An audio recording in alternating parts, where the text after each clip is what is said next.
I'm Christine. Welcome to a very special Merry Christmas to You book talk. Today we're going to be discussing Harry Potter and the Goblet of Fire. Oh, wait, no. That is completely wrong. I got too excited. Harry Potter and the Order of the Phoenix. Order of the Phoenix. I am so excited to be book talking a Harry Potter book. Like, you don't even know. You don't even know. This is the first time I've reread Harry Potter in years and years. And it was all instigated is not the right word. It was all instigated by the Harry Christmas to You read along that Maureen is hosting. So since I was hosting the tweet along for the watch along for the Order of the Phoenix movie, I decided I want to reread Harry Potter and the Order of the Phoenix. Rereading this book has brought me so much joy over the past few weeks. I forgot what it was like to read a Harry Potter book. I've been rereading it via audiobook. If you didn't know, all the Harry Potter books are available on Audible now, which is amazing because the way I listen to audiobooks is via Audible, and they haven't been available before this. Like, this is a new thing. And Jim Dale, who narrates the Harry Potter books in America at least, is fantastic. I don't know if you ever watched Pushing Daisies, but he was the narrator for Pushing Daisies, and I remember when I started watching Pushing Daisies, I was like, oh my god, it's Jim Dale! I knew he was the Harry Potter narrator, I just hadn't really listened to the Harry Potter audiobooks previous to now, and oh my gosh, it's so good, he's so good. If you don't know, I'm actually an Audible affiliate, so I have a link, and if you're interested in listening to the audiobook, and you sign up with my link, you get your first book for free, which is awesome. So Harry Potter and the Order of the Phoenix. I don't know how you felt when you first read this book, or maybe this is your first time reading it, I don't know, but when I read it the day it came out and it came to the door, I was so excited. Goblet of Fire was amazing. It was like my favorite Harry Potter book thus far, and I was expecting each one to just be my favorite after. And I just remember sitting and reading this book and getting so sad. This was a really dark book for Harry. I don't want to go into detail if you haven't read it yet. I'm just assuming you've read it, but if you haven't, you might want to leave now. If you've seen the movie and you don't think you're going to read the book, it's the wrong decision, man. It's the wrong decision, but you can stay if you want to. I really think you should read the Harry Potter books, so if you haven't read Harry Potter, go read it, and you can come back and we can discuss it. At this point, I think I'm going to just continue listening to the Harry Potter audiobooks in my everyday life and book talk them because I am a huge Harry Potter fan, and I haven't discussed it with anyone really like this. I haven't discussed it in detail, and I'm so excited to do it right now. I want to do it for every book. So like I was saying, this is a really dark book. We start off with the Dementor Attack. He does magic to protect his cousin and himself from being killed, and he's immediately threatened to be expelled. All summer, the newspapers have been calling him a liar and making Dumbledore out to be a liar. He finally reunites with Ron and Hermione. They get made prefects, and Harry doesn't. I was so sad when he got left out of that. And of course, it's great for them, but we're in Harry's head, and Harry's so moody about it. So that's another thing about this book. Harry is very angsty. He's just holding a lot of anger. The person we usually go to talk to about the issues like this is Dumbledore, a daddy Dumbledore, and he's avoiding us this whole book. I remember reading that scene for the first time at the trial when Dumbledore showed up to defend Harry, and I was so happy. I was like, we're getting out of this now, everything's gonna be fine, but then he won't make eye contact with us, and he leaves before we can even talk to him. I just felt so disconnected. You're so on the same page as Harry when you read this book for the first time. You're feeling so dark, and it just continues throughout the book. Then we have fucking Umbridge, that bitch. Yeah, I can't with her. The second time around,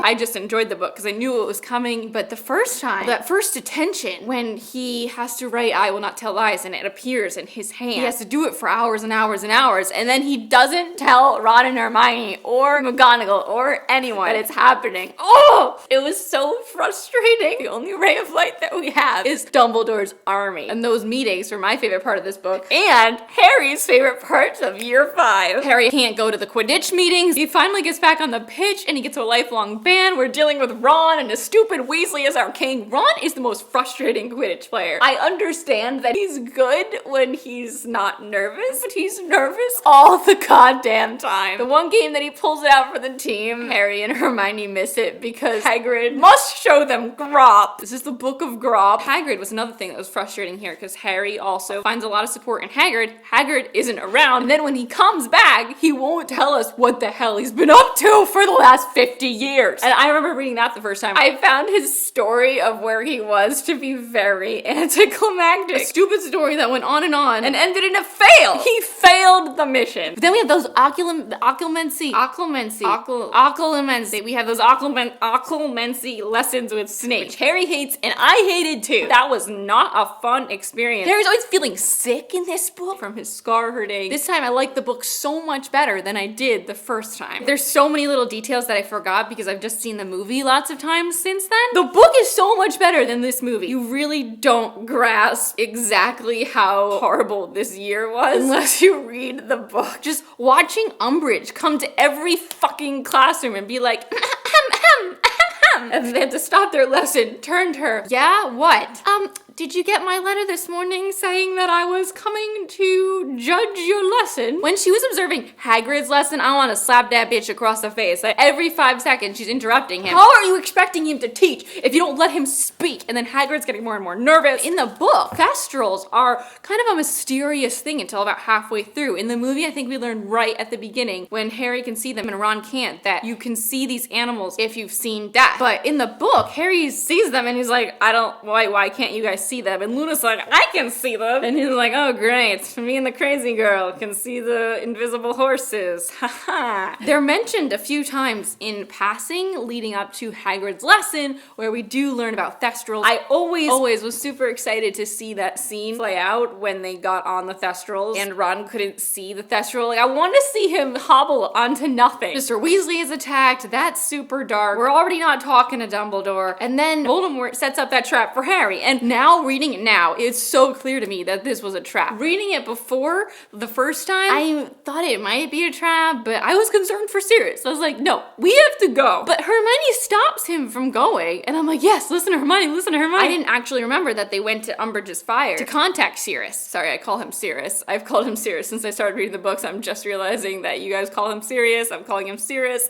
That's just the way it is. Anyway, he goes to the fire to see if Sirius is at home, and Creature lies and says that he isn't. He was only in there for a few seconds because Umbridge pulled him out, so we really didn't have proof that Sirius wasn't at home. It's so frustrating seeing Sirius give him the mirror before he goes to school, that two-way mirror. And Harry's like, yeah, I'm never gonna use that because I don't want to get him in more trouble. Everything could have been easier if you just looked at that mirror and read that note from Sirius that said, oh, this is a two-way mirror. If you ever want to talk to me, just like call into it and I could see you. Like, we didn't have to do that whole sneaking around in the fireplace thing all those times. When he needed to talk to him at the end, he could have just pulled out the freaking mirror. Sirius is locked up in his house every hour of every day. He would have welcomed some conversation. It could have been like a phone call every day. There's no Umbridge to monitor the fireplaces. Like, it's his own separate way of communication. Come to think of it, like, why doesn't everyone in the wizarding world have a little mirror that matches up to someone else's mirror? Like, best friends should all have that. They don't have cell phones. They need their two-way freaking mirrors. And at the end when he finds it, I just was like, because I remembered it the whole time, obviously. This is like my 4th time going through this book. Why didn't he think of it before? We're so desperate to talk to Sirius, and all he could think is to send a note. He just completely forgot about this present. Joe, why did you give that to him if he was just gonna ignore it throughout the whole book 5? She gave it to him so that he can use it in book 7. Still upsetting. Okay, we have to talk about the veil. First of all, that whole scene in the Ministry of Magic at the end is so much more epic and awesome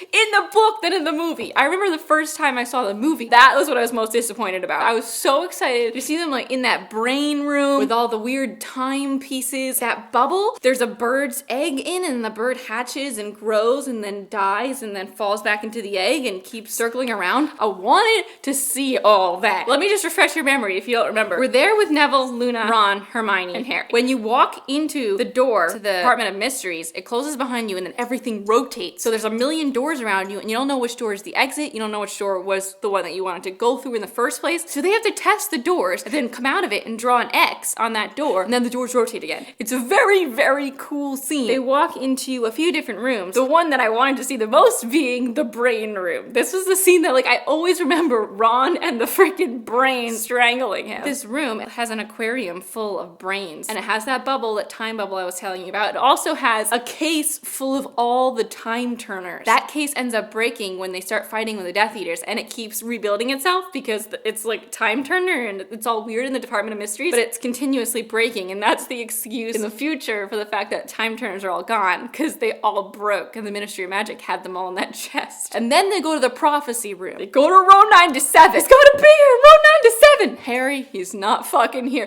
No, I dreamed it. It's real. You'll understand. We just have to accept the fact that Harry dragged all his friends to the Ministry of Magic to be killed. They find the prophecy, and then all the Death Eaters appear because Harry had to be the one to pick up the prophecy. It has to be someone who it's about who picks it up. And Voldemort was like, I'm not going in there myself. Who do you think I am? I'm the Dark Lord, bitch. I'm not running my own errands. What I also forgot is Lucius Malfoy was heading this little mission for the Death Eaters. He's the one who kept demanding it from Harry. And from this point on, he's kind of a disgrace to Voldemort because he fucked this up. We have this whole fight, Death Eaters versus the DA, and it is so much fun. Is fun the right word? It's so thrilling to listen to. I just sat down in a chair in the kitchen and just had my audiobook going for this whole scene. Ginny hurts her ankle, Hermione gets taken out, Luna gets taken out, Ron gets taken out. Comes down to just Harry and Neville trying to hold off all these Death Eaters. The two people that this prophecy could be talking about that were left versus the Death Eaters, and they were protecting the prophecy. It was really cool. And they're the only two that were in that veil area during that whole fight when the Order of the Phoenix shows up. In the movie, everyone's in there, and Death Eater has everyone in a chokehold around the circle, and Harry's in the middle. In the book, it's only Harry and Neville in there. It's just a really, really great scene. I'm upset that they changed it. But I was talking about with Ron and the brains. Like, Ron gets jinxed and the jinx makes him weird and loopy. They go into that brain room to run from the Death Eaters, and Ron is like, Harry, look, brains. Accio brain. The brain soars into his hand, and then thoughts come out of it, like reels of film, and start strangling him. And that's how we leave him in the hospital wing later on in Hogwarts. Madame Pomfrey told him that thoughts tend to leave the deepest scars in people. Of course, we're referring to literal thoughts and literal scars on Ron, but you know, but it also refers to actual brain thoughts. Let's talk about the veil. The veil was this huge mystery. If you read the books after the fact of all the movies and all the books were out, you probably weren't really part of this whole theorizing bubble before book 7, but there was no confirmation that Sirius was dead, that the veil wasn't something that we could go into and rescue him from. In the movie, I know Bellatrix says Avada Kedavra. In the book, we just see that there was a jet of light. It hit Sirius, and he fell through the veil. I seriously didn't believe that Sirius was dead. I thought that there was a chance that he was coming back, and Harry was so depressed at the end of the book, and it made me depressed, but I was like, he can't be dead. He can't be dead. Harry is so in denial that he, like, seriously thinks for a good 10 minutes that Sirius is gonna come back as a ghost. He'd return as a ghost, obviously. He's not just dead. There's no way he can be dead. He's gonna come back and see me. He pulls out that mirror and seriously thinks that Sirius is gonna be on the other side when he says Sirius. Sirius brought that mirror with him to the grave, to wherever the hell he is, and has it so he can still talk to Harry. It's heartbreaking now reading it, but I was with Harry when I read it for the first time. I was like, no, is he gonna be there? Like, when are we gonna see him again? That was a big thing in the Harry Potter fandom. We thought that was gonna come back into the play, that veil. It felt like Joe set that up because we went in there, we listened to it, we heard the voices on the other side of it, and in the end, it was just like another mystery from the Department of Mysteries. And I'm still disappointed that we never got what exactly that was. I don't know if it was some gateway to the dead, because the Department of Mysteries has some freaky stuff in there. That time bubble. One of the Death Eaters gets stunned. He falls into that time bubble. It's not a glass case, it's like a bubble, so his head falls through it, and his head starts getting really old and then turning into a baby, and then getting really old and turning into a baby. I remember specifically wanting to see that on film. Once he wakes up, he pulls his head out, and he happens to pull it out when it's at the baby time. What if that guy put his whole body in there? What if it was an old man, put his body in there, and walked out when he was at the teenager point? Is that like a bubble of youth? Could anyone walk in there and be rewound to any age if they got out at the right time, or if someone was there to pull him out at the right time? The Department of Mysteries has so many mysteries.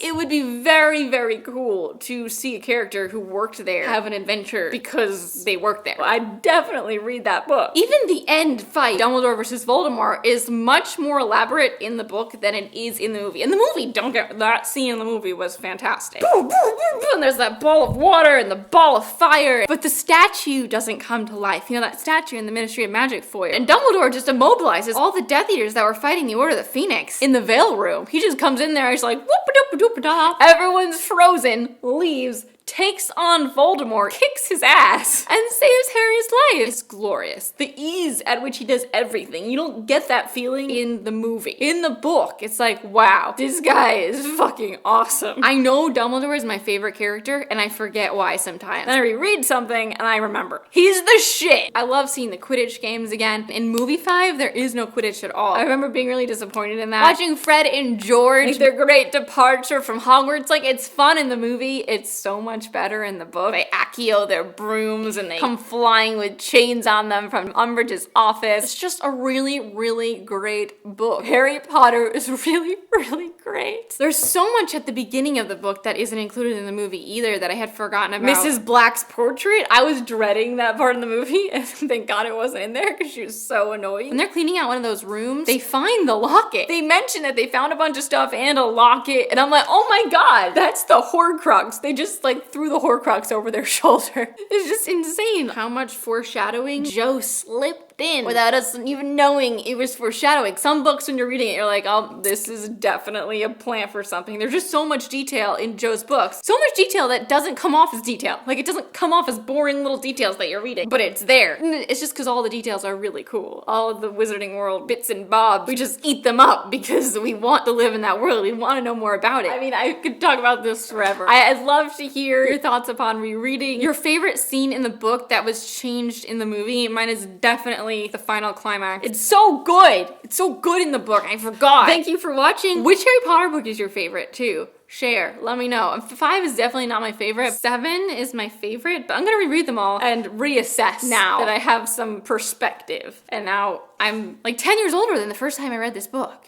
It's crazy.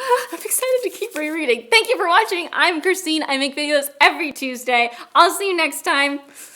Bye.